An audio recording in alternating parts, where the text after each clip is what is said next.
Hello everyone, welcome to the S.A.M.E, that is Study Art Motivation and Education, and in this video we are going to discuss about the lateral wall of the nose. What is the lateral wall of the nose? It is the irregular wall of nose which has three shelves which are like bony projections, and all these are divided into or separated. From above it is separated by the orbit, from below it is separated by the maxillary sinus, and in front it is separated by the lacrimal groove and the nasolacrimal canal.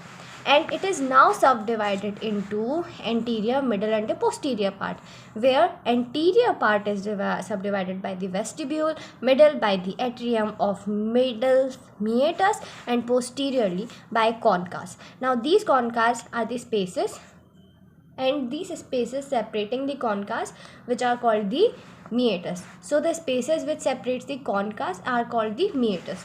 Okay, now coming to the parts of the lateral wall of the nose. So it has three parts: bony part, cartilaginous part and the tissue part. Now this bony part has 7 parts, that is nasal, frontal process of maxilla, lacrimal, labyrinth of ethmoid, inferior nasal concha, perpendicular plates of the palatine, medial pterygoid plate. Cartilaginous, we have superior nasal cartilage and the inferior nasal cartilage, and some 3 or 4 small cartilages of the ala. Then in tissue we have fibrofatty tissues. Okay, so this you have to remember, and this is all the introduction of the lateral wall of the nose. I hope this video helps you in your academics, and if it does then I would be really grateful.